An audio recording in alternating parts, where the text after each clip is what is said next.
Canary Islands sponsors the weather.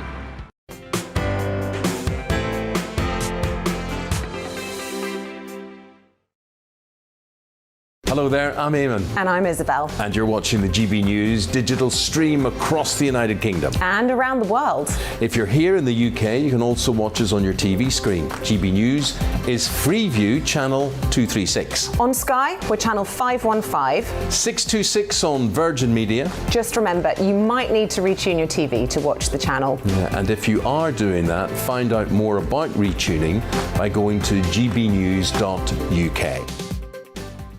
Join my show Farage, 7 p.m. till 8 p.m. Monday through Thursday, and there you will get opinion, analysis, debate, and I'll cover stories that nobody else dares to touch.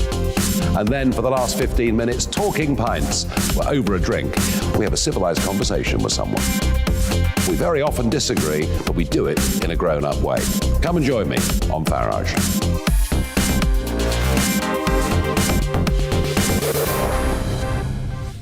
I'm Dan Wootton. Join me Monday to Thursday from 9 to 11 for the feistiest and most fun news debate on TV, where free speech reigns. I'll bring you a sharp take on the day's biggest stories, bombshell newsmaker interviews, and A-list guests.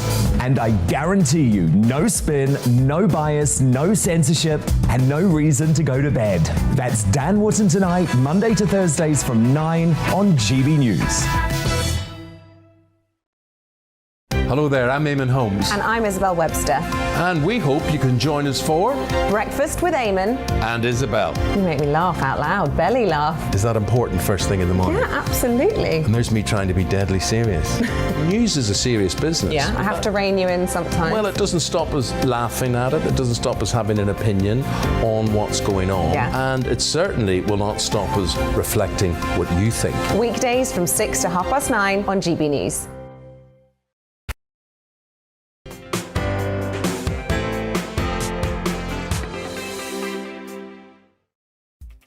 Very good evening to you. I'm Polly Middlehurst and you're watching GB News Live. And as the country prepares to celebrate a very different kind of New Year's Eve, let's hope for the last time, we'll get more from around the UK on how the celebrations pan out in different parts of the country. But first, let's get right up to date with the latest news headlines. Here's Karen Roberts.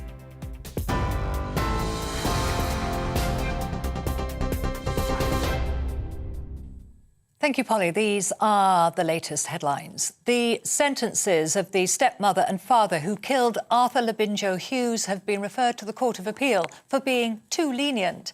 Emma Tustin was jailed for life with a minimum of 29 years after being convicted of his murder. Thomas Hughes was given 21 years for manslaughter. The 6-year-old died from a brain injury whilst under their care in June last year. A date for the hearing is yet to be set. A 15-year-old boy has been arrested on suspicion of murder after a teenager was stabbed in South London. It was one of 2 fatal incidents which brought the number of teenage homicides in the capital this year to a record number of 30. A 16-year-old boy was killed in Eusleigh and a 15-year-old died in Croydon. London Mayor Sadiq Khan says he's devastated by the double tragedy. Every homicide is tragic, but a teenage homicide is particularly tragic because these are children. These are often children who've lost their lives far too early. I meet too many bereaved families and too many of their friends who are traumatised by the death of their loved one. I'm sure all Londoners and those across the country are united in showing our sympathy and empathy with these families. New data shows the risk of being admitted to hospital as a result of Omicron is about 1/3 that of Delta.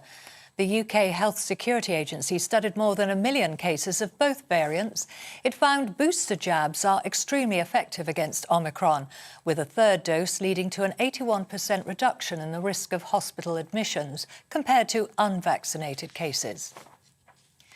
Meanwhile, Boris Johnson claims government targets to offer booster jabs to all eligible adults have now been met. In his New Year message, the Prime Minister says 7 in 10 people have now had their 3rd vaccine. Health leaders, however, have warned up to 40% of vaccine appointments are no-shows. It comes as the Office for National Statistics estimates a record 2.3 million people in the UK had coronavirus last week. The Prime Minister is urging those celebrating tonight to take a test before going out. The British people have responded heroically, voluntarily, and in almost incredible numbers to the call to get vaccinated. Though I must of course urge everyone to be cautious and to take a test if you're going out, and to remember the importance of ventilation. Follow the rules if you're in Scotland or Wales or Northern Ireland. Britain has become one of the first countries in the world to approve the use of a Pfizer COVID-19 pill for at-risk adults. The UK's medicines regulator says Paxlovid is most effective when taken early, recommending it be used within 5 days of the first symptoms. It's for anyone aged over 18 with a mild to moderate infection who's at risk of developing severe symptoms. Hogmanay celebrations have been cancelled across Scotland because of the surge in COVID cases. London, however, will ring in the new year with a fireworks display, but people are being told to watch it on TV. A warning, we're about to show some flashing images. Here's how Hong Kong brought in 2022. 3, 2, 1, Happy New Year! Fireworks and light shows were on display at the Sky Tower in Auckland, in New Zealand, and of course at the Sydney Harbour Bridge in Australia. 6 tons of fireworks and 80,000 pyrotechnic effects lit up the sky to mark the occasion. Well, that's your news update. I'll be back at the top of the hour. Now let's return to Polly.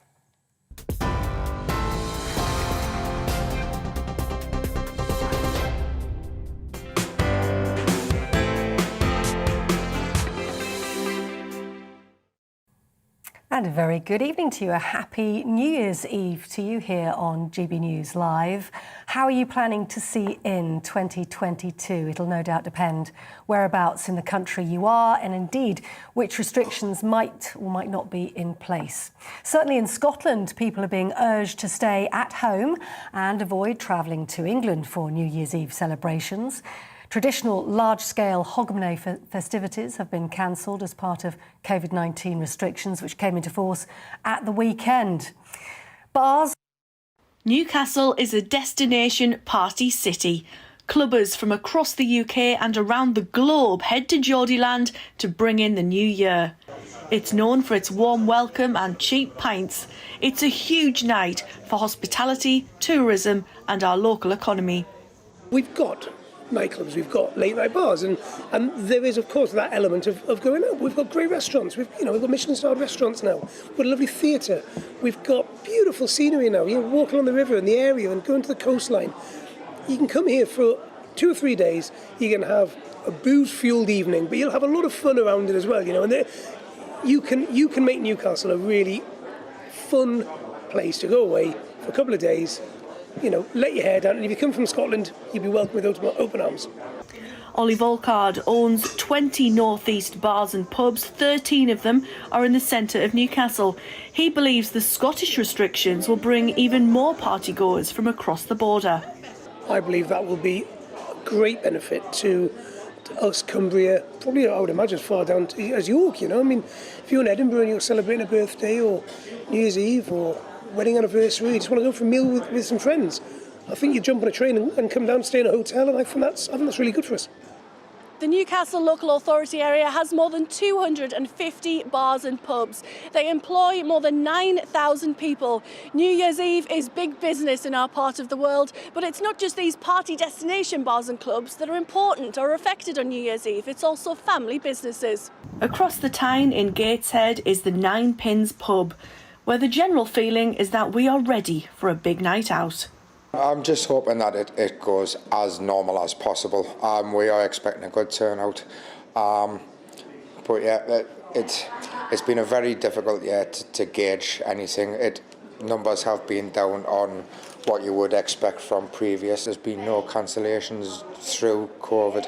I think there is a need to gain confidence in certain aspects of the community. There is the elder generation that has gone up to build the confidence up again, but yeah, I don't think it's changed much in the northeast. No, not when you go to different places. I've worked around the country and travelled in different places, and we're certainly getting on with it more than anybody else, I think. That's the northeast way. Yeah, exactly. And that feeling is echoed as we go even further into communities. Hyper-local hubs like this British Legion in County Durham have survived restrictions because of local loyalty. The worry we have is because we do have the older people that come in and they do have health conditions. So when we do hear something's happening, we as a committee and a club make sure we do everything to make them feel comfortable enough to come in. Thankfully, they haven't been put off about it, because when we reopened last year after the first lockdown, they were straight in. And to be honest, they praise us for what we do. As difficult as it was at the beginning, they've all our regulars have continued to come in, and we can't thank them enough, because if it wasn't for them, we wouldn't still be here. From world-famous night spots to your local Legion, the message this new year is very clear. The northeast of England is open for business. Well, that was our North East of England reporter, Rachel Sweeney, reporting on that big night at Newcastle's big market, which you no doubt guessed about. But what about further south, particularly in Wales? Communities close to England face some difficult decisions depending on which side of the English-Welsh border they happen to sit on.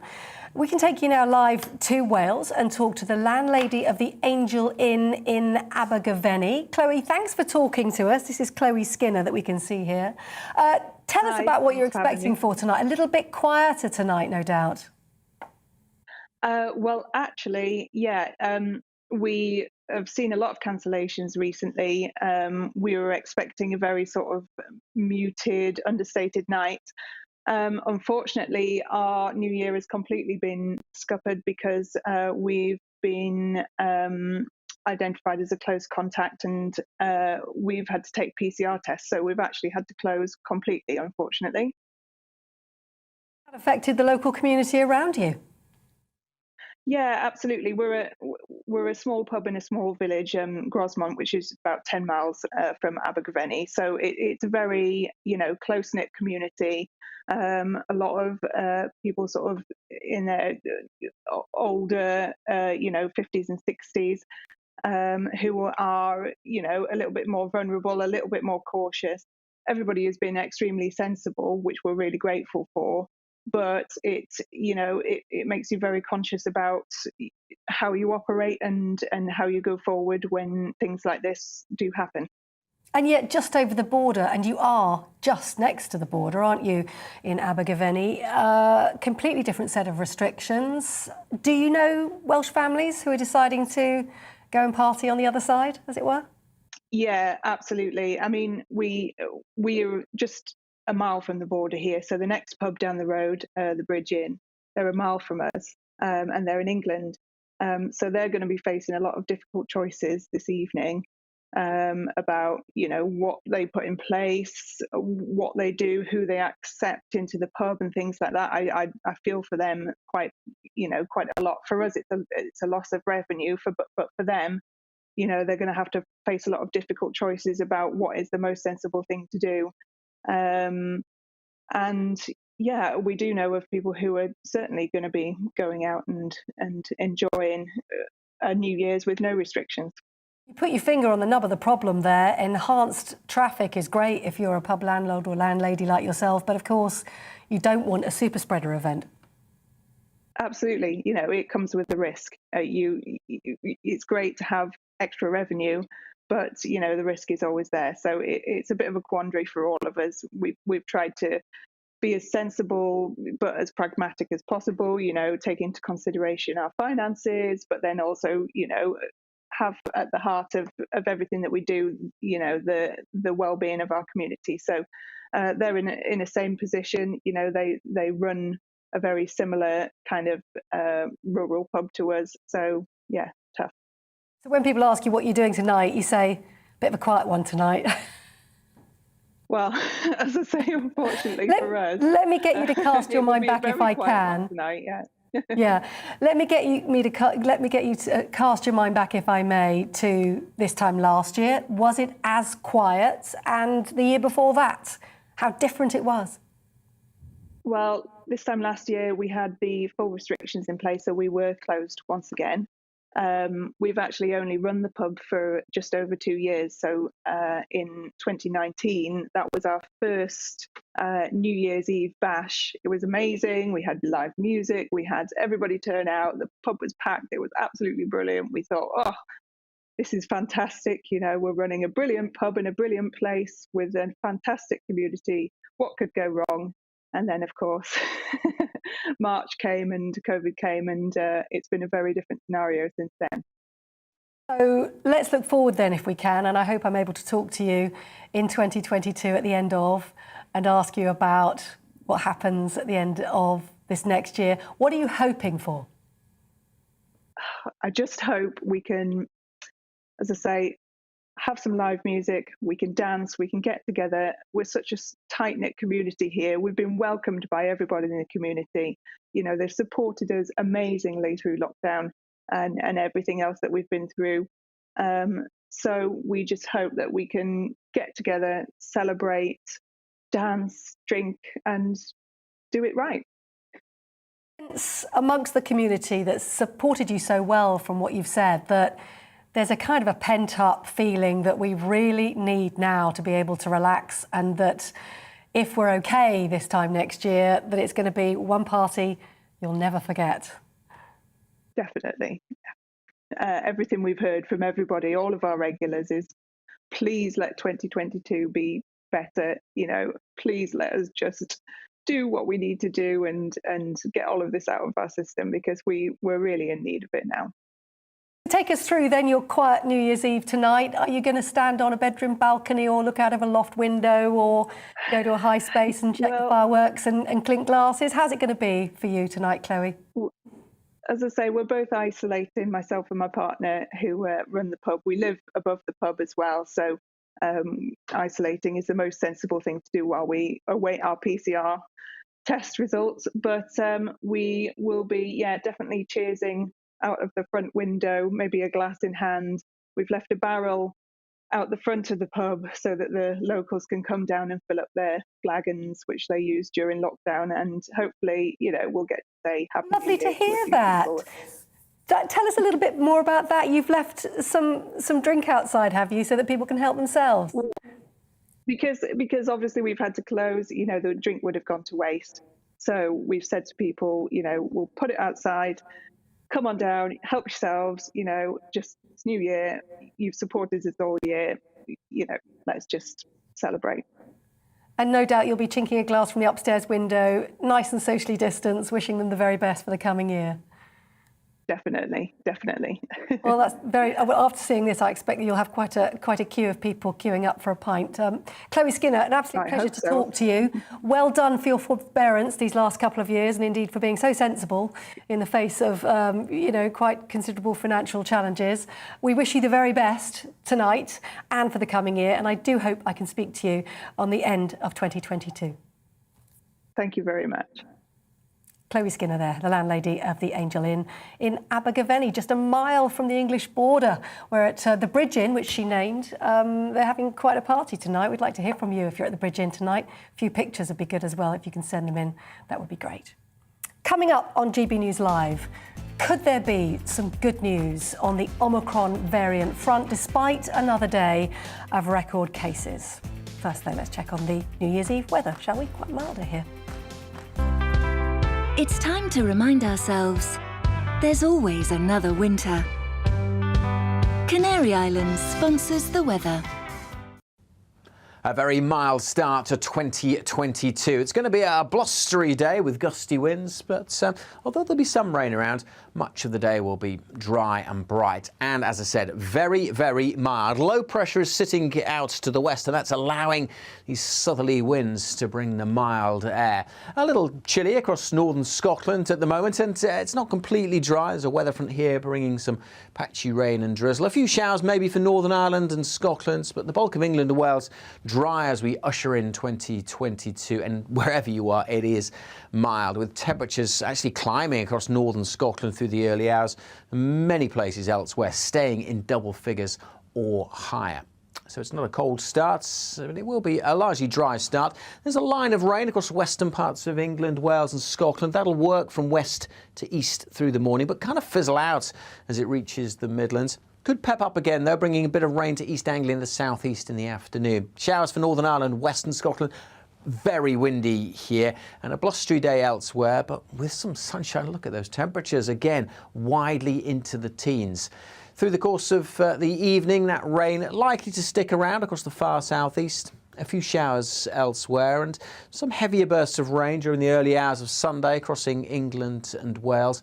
Still around on Sunday morning across the eastern parts of England. Still breezy on Sunday, although not quite as windy, at least initially. But then we've got to look at this little weather feature, a band of potentially very heavy rain and gusty, squally winds working across England and Wales during Sunday. I say that needs to be kept a close eye on because it could provide some very heavy rain. Brighter skies further north with a mixture of sunshine and showers, but it will be windy. Still mild on Sunday, but not as mild, and temperatures are dropping off as we go through the next few days.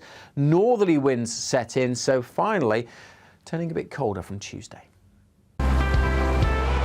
Canary Islands sponsors the weather.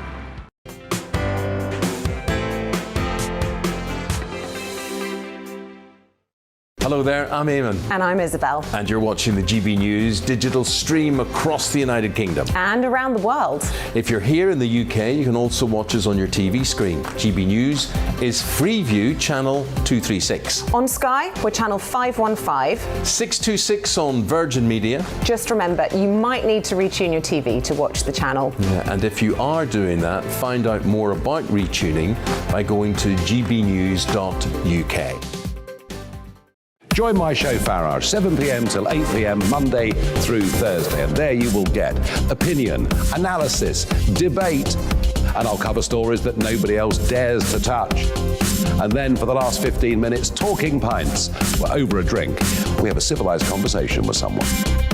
We very often disagree, but we do it in a grown-up way. Come and join me on Farage.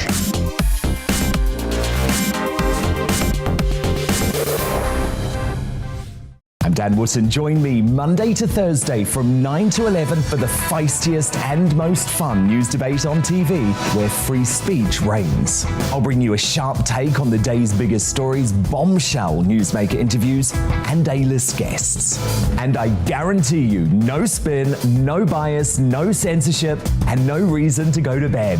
That's Dan Wootton tonight, Monday to Thursdays from 9 on GB News. Hello there, I'm Eamon Holmes. And I'm Isabel Webster. And we hope you can join us for Breakfast with Eamon and Isabel. You make me laugh out loud, belly laugh. Is that important first thing in the morning? Yeah, absolutely. And there's me trying to be deadly serious. News is a serious business. Yeah, I have to rein you in sometimes. Well, it doesn't stop us laughing at it. It doesn't stop us having an opinion on what's going on. Yeah. And it certainly will not stop us reflecting what you think. Weekdays from 6 to 9:30 on GB News. My name is Andrew Doyle. Join me every Sunday evening at 7 p.m. for Free Speech Nation. This is a show where we address current affairs and news stories of the week with the help of two wonderful comedian panellists. I brought in comics because I want to give it a lighter edge, and also they work for less. See you there.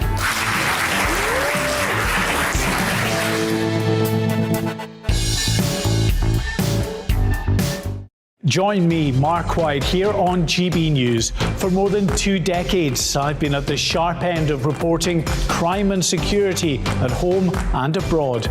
From the scourge of terrorism to the fight against violent crime and the deepening small boats crisis in the Channel, they're issues you rightly care about, and so do I.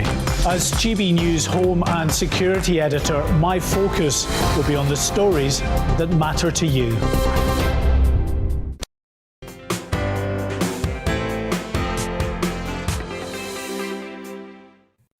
Good evening, I'm Polly Middlehurst. You're watching GB News Live. Now, a 15-year-old boy has been arrested on suspicion of murder following the fatal stabbing of a teenager in Croydon in South London. In fact, yesterday, 2 boys were stabbed to death in separate incidents in London. And those fatalities bring the total number of teenage homicides in the capital to 30 during this year, 2021. It's a grim milestone that's surpassed the previous peak of 29 in 2008. Well, for more on this, I'm joined now by former Metropolitan Police Detective Peter Bleksley. Peter, a grim milestone indeed. Your reaction? Grim, tragic, catastrophic. There are so many words we could apply to this utterly unacceptable death toll of young people, teenagers and young adults. There is a tide of teenage blood flowing through our cities, particularly in London. And I've been saying this for so many years that it doesn't get any easier. And sadly, the solutions just don't seem to be appearing. Causing it is the obvious question. Too many knives around? Well, unfortunately, the reasons are many and they are complex. Absent parenting is sometimes a factor. Chronic social deprivation, a lack of opportunity, that can be another factor. Sadly, the drugs industry, the illegal drugs industry, that is often a factor. And of course, we have this ludicrous situation that we've had for the last 50 years, whereby we leave a multi-billion-pound industry in the hand of criminals. And that's what prohibition does for you. But there are other factors, a lack of male role models, potentially, in some cases, and the list goes on. Sadly, it's not been tackled. And it's so catastrophic. I've spent so much time in the company of parents who have lost a child to murder, and the ramifications of the lives lost, the futures denied, the destroyed lives that are left behind to try and pick up the pieces is just a human tragedy on so many levels. Very interesting that you've spoken and worked with those who've lost young boys and men, girls, after this has happened. What do those parents feel is to blame in that complex scenario that you describe? How do they react when this happens to their families? Well, sometimes their feelings and the reasons that they feel these crimes happened vary from crime to crime. But I'll talk about one mother who I'm particularly close to, and the lady has become a hero of mine for the way in which she has conducted herself in the last 7 years since her young son was brutally murdered. She felt that inadequate sentencing of people for committing prior offences was probably an issue, because in that case, a man had been convicted before of carrying a weapon, went on to carry a weapon again, and sadly, the ramifications of that were fatal. There's no simple answer. Otherwise, if there was, we wouldn't have 30 dead teenagers in London this year. But so many of the reasons that I've put forward need resources so that these matters can try and be tackled. And we all know we've lived in very straitened times in the last 10 or 12 years or so. Many services like social services, youth clubs and education budgets have suffered cuts. And I'm afraid, I think that many of these factors are coming into play here. We know the Metropolitan Police, as an administrative unit, if you like, is bound to have those tools which record lessons learned, lessons fed in. What do Metropolitan Police officers and detectives like yourself put through as lessons that need to be learned? And do you think those lessons are read and acted upon, or are they just read and it's a mere administrative process? Well, as a former detective, which is what I am, I watched an interview today of the senior officer that was put forward to speak to the media following the tragic murder in Croydon. And he clearly stated that tackling youth violence is the Metropolitan Police's #1 priority. Well, perhaps that priority is not being addressed in the manner that it should, because lives are still being lost. I'm not blaming the Metropolitan Police, but if it is their #1 priority, they're coming up a bit short. That's what I want to clearly say. At the end of the day, we need to tackle the mindset of people, young people, that when they go out onto the streets, they go, okay, have I got my front door key? Have I got my phone? Have I got a method by which I can pay for things, be that cash or a card or using their smartphone? And then they go, where's my knife? That's what's got to be tackled. The carrying of weapons out onto the streets has got to be discouraged. And I know there are many great charities and individuals who have suffered drama and trauma in their lives that go out and try and do that. But at the moment, it's not enough. We need some joined up thinking, some resources being allocated to it, and we've got to try and stop this. Another Blades amnesty, do you think, where the police invite those who may have weapons? And I mean, I've seen pictures of extraordinary blades I didn't even know existed, dropped into those safe boxes outside police stations and in shopping centres, where people just voluntarily give those weapons which are so dangerous and can end lives. We've had these amnesties and we've had these bins for many, many years. And I'm not trashing the idea of it, because any knife that gets taken off the street has got to be a good thing.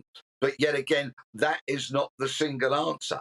The reasons why these murders are happening are multiple. They are complex. I would be very interested to see at some stage just how many of these tragedies are linked to the illegal drugs industry, because I would suspect a significant number of them are.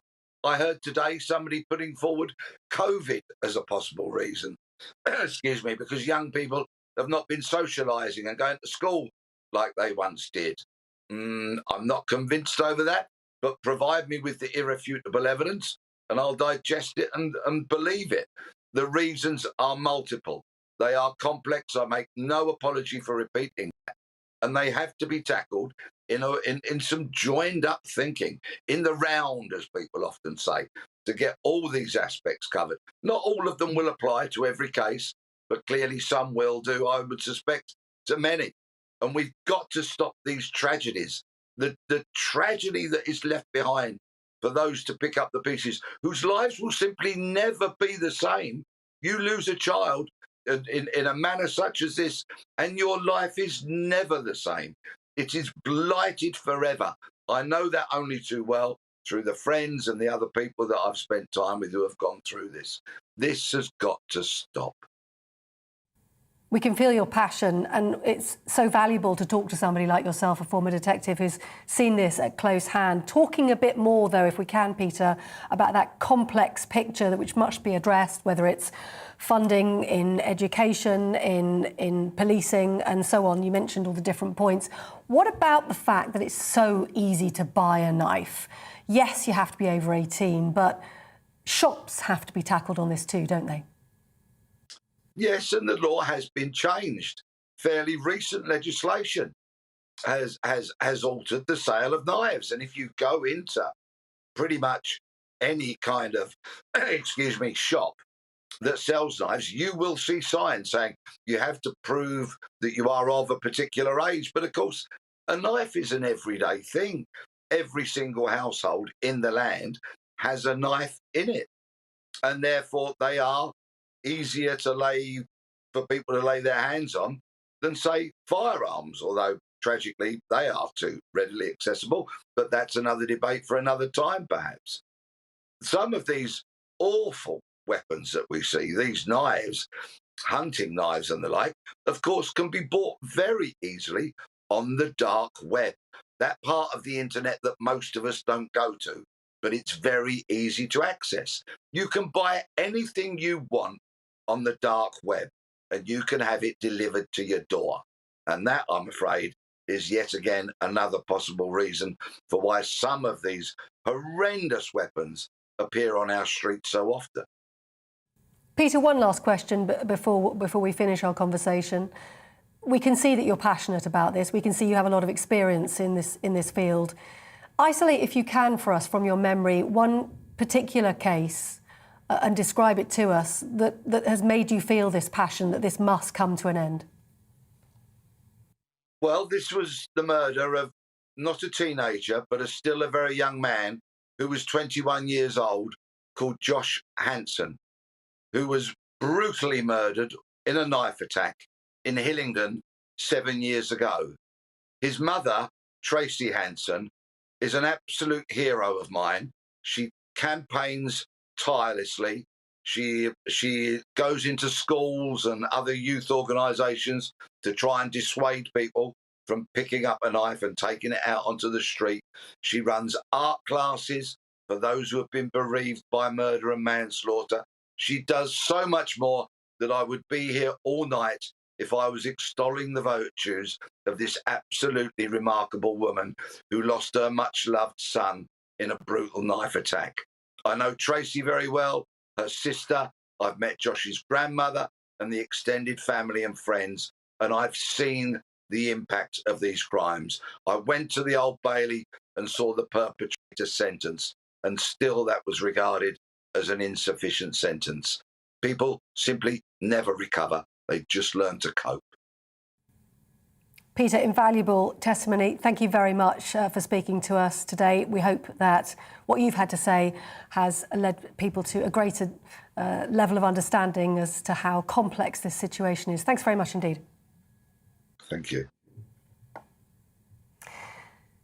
So let's turn our attentions now, if we may, to COVID once again. Another day, you may have heard, another record number of COVID cases across the UK, with just under 190,000 people registering positive in the last 24 hours.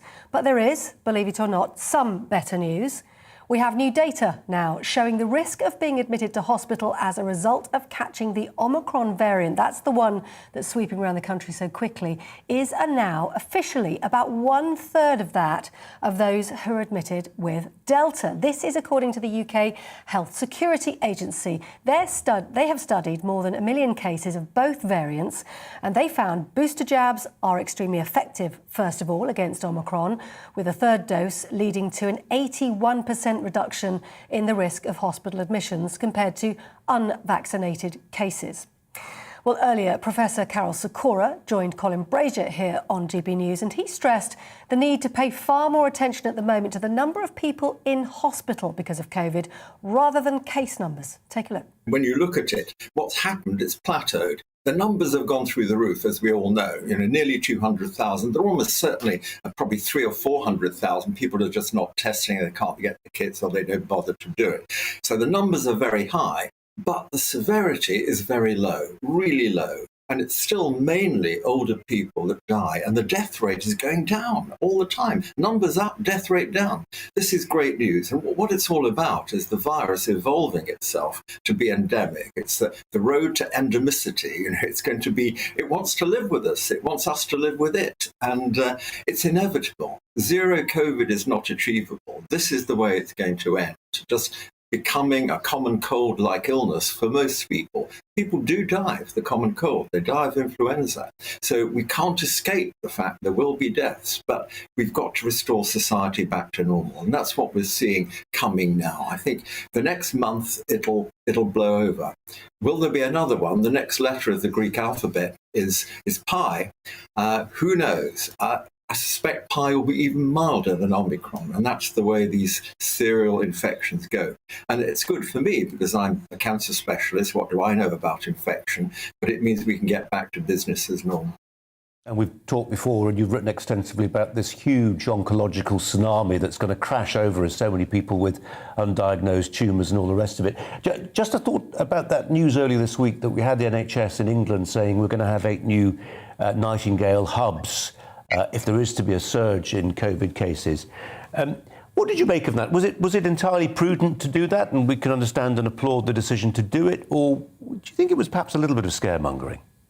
I think it was better than the first round of Nightingale hospitals. If you remember, they weren't hubs. They weren't in existing hospitals. They were built in the Docklands and other big cities around the country.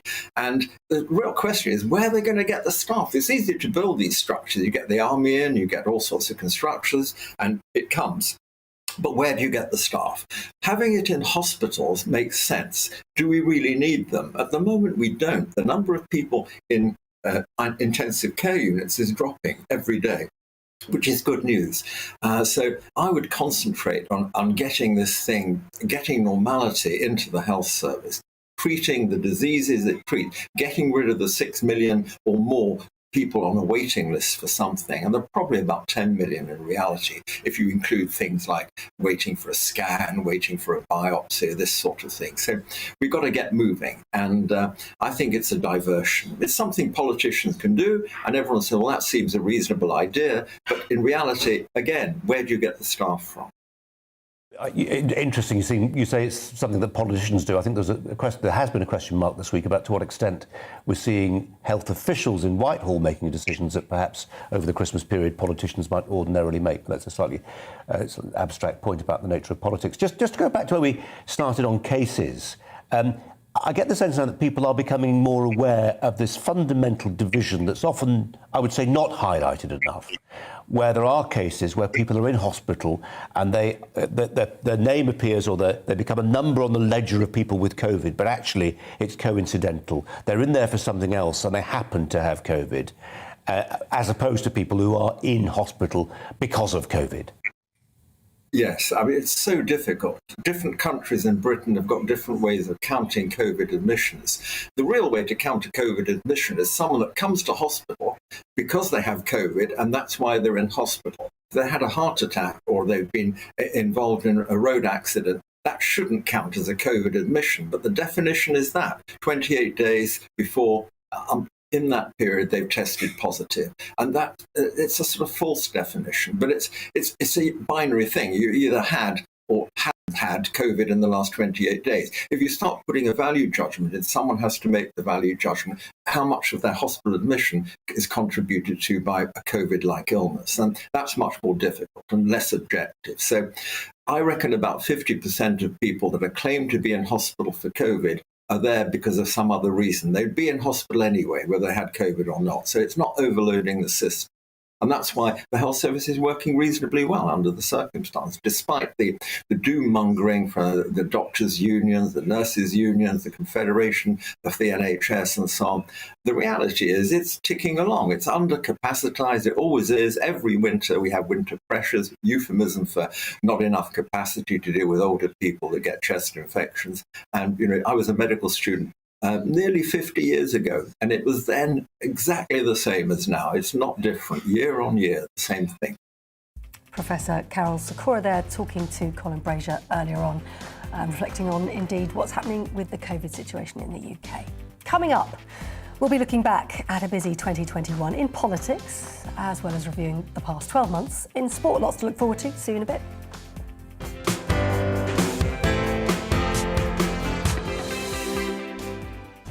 Hello there, I'm Eamon. And I'm Isabel. And you're watching the GB News digital stream across the United Kingdom. And around the world.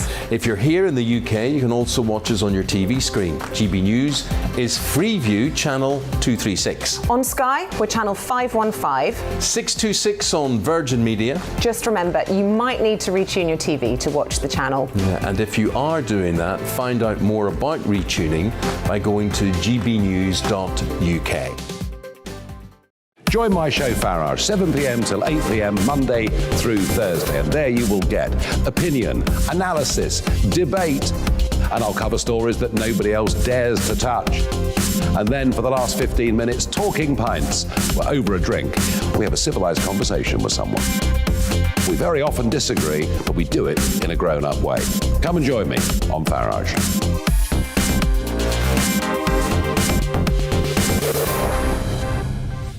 I'm Dan Wootton. Join me Monday to Thursday from 9 to 11 for the feistiest and most fun news debate on TV, where free speech reigns. I'll bring you a sharp take on the day's biggest stories, bombshell newsmaker interviews, and A-list guests. And I guarantee you, no spin, no bias, no censorship, and no reason to go to bed. That's Dan Wootton Tonight, Monday to Thursdays from 9 on GB News. Hello there, I'm Eamon Holmes. And I'm Isabel Webster. And we hope you can join us for Breakfast with Eamon and Isabel. You make me laugh out loud, belly laugh. Is that important first thing in the morning? Yeah, absolutely. And there's me trying to be deadly serious. News is a serious business. Yeah, I have to rein you in sometimes. Well, it doesn't stop us laughing at it. It doesn't stop us having an opinion on what's going on. Yeah. And it certainly will not stop us reflecting what you think. Weekdays from 6 to 9:30 on GB News.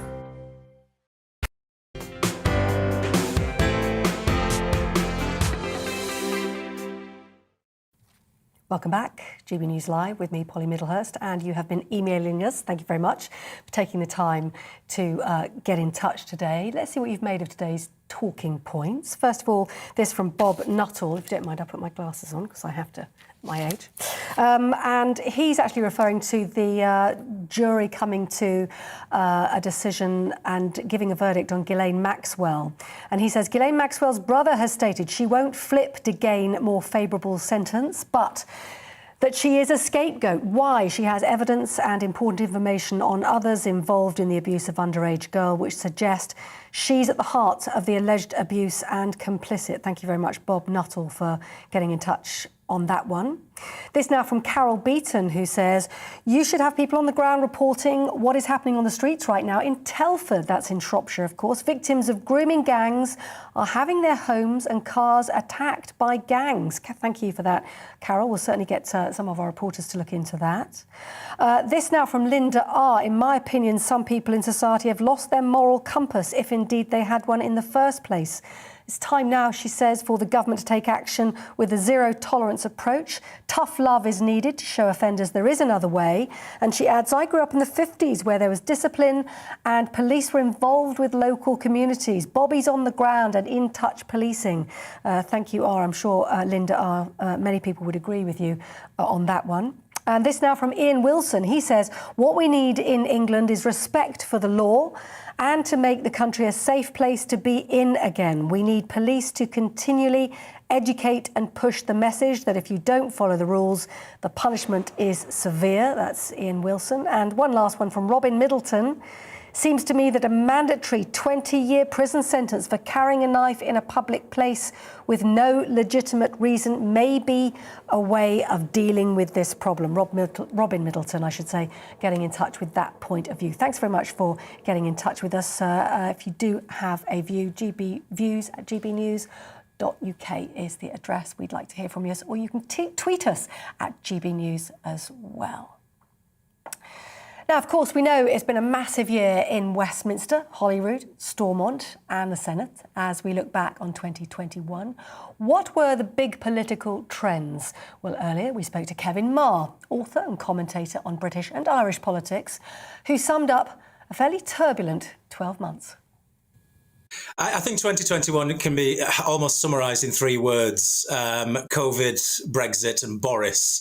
The three elements have dominated British politics for the last 12 months. The outworkings of Brexit, notably the Northern Ireland Protocol and the enormous amount of time that's taken up, but also COVID. It's washed out everything pretty much from the domestic agenda.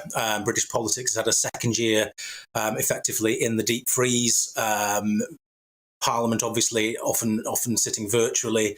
It's kind of broken up the rhythms of British politics, and as I say, wiped out pretty much the domestic agenda, and cast a light very much on, as you were saying a few minutes ago, the devolved governments in Scotland, Wales, and Northern Ireland, which, because of their powers over public health and the local NHS, has seen them at the forefront of not only taking the fight to COVID, if you like, but also diverging as well from the NHS in England, often with the measures that they've taken. And we see that very much, obviously, today with different rules in Scotland, Wales and England on the verge of, as we are on the cusp of the new year, which is going to be interesting to see. So British politics, I think, has a very different flavour to it. I think for Boris Johnson, it's been a roller coaster year. Amid COVID, there have been some big international issues. One thinks of the fall of Kabul and Afghanistan being obviously a very serious issue that blindsided the West. and also COP26, which was a lot more predictable as an international conference, intergovernmental conference. But again, dealing with the issue of climate change, where the world does not come together with sufficient urgency. So some big opportunities for Boris Johnson, I think, on the international stage. Domestically, his social care reform probably the biggest domestic issue that he's tried to grapple with. Previous governments have tried and failed to come up with measures to finance and build capacity into the social care system. Boris Johnson hopes his reforms will aim to do that. But as I say, COVID washes everything out, and we have a second year where British politics effectively is on, still on the pause button. Kevin Marr speaking there about an odd year in British politics. Well, it's been an odd, frustrating and fairly costly year for the travel industry. Simon Calder is the travel editor of the Independent newspaper, and he's been speaking to Ellie Costello here on GB News, starting off by giving an update on the trains which are affected. Good morning, and to you and your lovely viewers from a very, very blustery Lancaster railway station, where I've come to see just what the scale of rail cancellations is, and I'm afraid it's quite high. If you're travelling by train today, please check in advance. Pretty much every train operator, where we heard from excellent Professor Krishna just then about the spread of Omicron, well, it's most definitely affecting the train operators. They simply don't have enough crew, so we're seeing widespread cancellations pretty much all day. And that will be going into the new year. And just to pick up on the French story, there's been a bit of good news overnight. This particularly concerns people who have the right of residence under the Brexit withdrawal agreement to live in a foreign country and to reside there. If they are British people, they are now being allowed through on Eurotunnel and P&O ferries into France to get through France to places like Belgium, the Netherlands and Germany, although Germany isn't going to be opening up for the rest of us till Tuesday. It's all a bit mad, actually, because the French brought in a ban on the Brits, on the 18th of December, because they were worried about Omicron. Well, effectively, they are now ahead of us in terms of the number of infections. So all a bit mad. But I'll tell you what, in terms of optimism, I am fairly confident that with Omicron spreading, let's hope there not being any huge increase in the number of hospitalizations, that the world will probably come to live with this horrible virus, and things will start easing up a bit. I hope so, Simon. It's really good to hear some optimism there from you. And as you were just saying, France and Germany, it's been very complicated over the last few weeks, but it looks as though that will start to lift in early 2022. A quick one from you. If you're looking at a holiday, what's the best places to be booking in early 2022 that aren't going to get cancelled?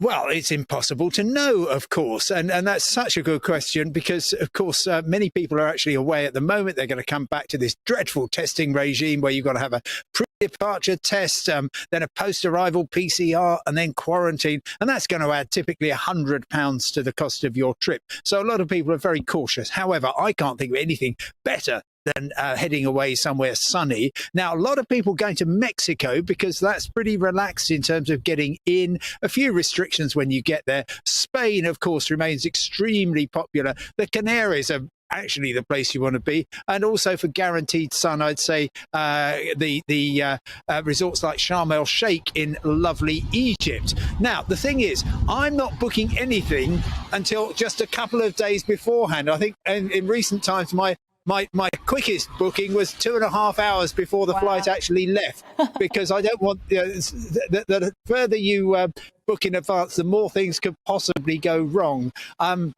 But having said that, it is going to be a great year to be a traveller. Fantastic deals around. We're seeing quite a lot of cancellations by the airlines, the holiday companies.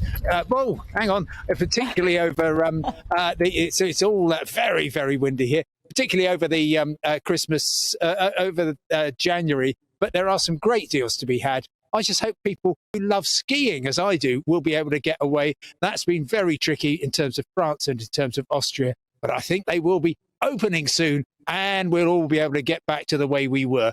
having said that, I've been ridiculously over-optimistic all the way through, and half your lovely viewers are going to be shouting at the screen saying there's a pandemic on, don't travel anywhere. It's all gone a bit mad, Simon Calder, and his usual enthusiastic style about all the cancellations that are happening as far as travel's concerned, speaking there to Ellie Costello earlier on. Well, sport has been a saving grace for lots of us during the year. Hundreds of hours of TV sport to enjoy to keep us entertained. We had, of course, the Tokyo Olympics back in July. Before that, the Euros. That was amazing. Wimbledon, and so much more. Well, earlier we were joined in the studio by the sports broadcaster Aidan McGee, who reflected with my colleague Colin Brazier on his highlights, his sporting highlights of 2021. Take a look. Looking at it chronologically, I think you'd have to look at the Euros. I think we're not looking back at that with the reverence that it deserves. This is a young, vibrant team. There's so much more to come from it. There's so much talent there. There's players on the bench who can't get in the first team. There's sometimes some of them can't even get in the first team at their clubs. Even though because the standard's so high, but because they're young, they're going to come again very soon. But if you look at that performance, they were very sluggish in the groups. It was an old school progression, really sluggish in the groups. Save your best football for the knockout phase. England did not get the usual bonuses that are afforded a host nation. They get out of the group stage quite comfortably. They beat Germany 2-0 at Wembley. Their reward for that is having to go to Rome to face a very tricky Ukraine side, and they brushed them aside 4-0. Now, normally, if you're the host nation, you're moaning if you're outside your national stadium and have to go somewhere else in the country, maybe up to Birmingham or Manchester to play a game, or if you're in Germany, maybe go to Dusseldorf when you've been based in Cologne or Berlin. England had to go across a different country within the same continent and play against Ukraine before earning the right to come back to the semi-finals in Denmark. The final, I just think, is tinged with disappointment. I believe that with Gareth Southgate, England probably scored a little bit too early. I think they had more than enough within their team to beat Italy. Italy were a talented side, don't get me wrong, but I think England had enough to beat them. I just think he stood there, Gareth Southgate, in that technical area, standing on the edge of glory, and Shaw gives them the lead after, 2 minutes, and he thinks, you know what, we're 88 minutes away from glory. Let's retreat. Let's come back a little bit. We've got the best defence in the tournament by a country mile. Surely we can keep them out. That just invited Italy on. They came into our half, and eventually you just can't sustain it. No matter how good your defence is, when you've got players who can pick a lock, then... And this is why we love sport, isn't it? You make these decisions, you make these almost moral choices. It is. I mean, sometimes. Look, Gareth Southgate would have been fast on the way to a knighthood, OBE, any other accolade that you can possibly want. It may come along. Tyson Fury. Yeah, Tyson Fury was a standout performance for me because you compare him to Anthony Joshua, right? Commercially, that was the fight that everybody wanted. Now, it couldn't happen because there were mandatory regulations that came into play. Tyson Fury had to face Deontay Wilder again, as somebody he'd drawn with and beaten. He's preparing to fight Anthony Joshua. He has to go and then beat Deontay Wilder again. And this time, he absolutely wipes the floor with him. And it's an amazing fight. It was an amazing fight, and that's no disgrace to Wilder either, because he fought a really good fight, and it looked as if it could go his way once or twice. I think we'll see more from him, by the way. I don't think he's done. However, you look at Anthony Joshua. Now he's preparing to fight Tyson Fury. There's a spanner thrown in the works for contractual reasons. He has to fight Alexander Usyk, and it looked to me as if Anthony Joshua was preparing himself to fight Tyson Fury. It wasn't braced for the smaller opponent. And I said this to Paul Coyte a few weeks ago on one of the shows on GB News. It just looked as if he didn't know how to handle his opponent, and that's why he got beaten resoundingly. Now, as for the future, Tyson Fury against Anthony Joshua commercially is the most viable fight out there. It's not the one that logically, or even in terms of the sporting element of it, is going to necessarily fall into place, but financially it could work. But Usyk is a very good contender for me, and I think Tyson Fury could possibly come unstuck against him. Thanks for joining me. Mark Stein is next, and the weather is before that. It's time to remind ourselves there's always another winter. Canary Islands sponsors the weather. A very mild start to 2022. It's going to be a blustery day with gusty winds, but although there'll be some rain around, much of the day will be dry and bright. And as I said, very, very mild. Low pressure is sitting out to the west, and that's allowing these southerly winds to bring the mild air. A little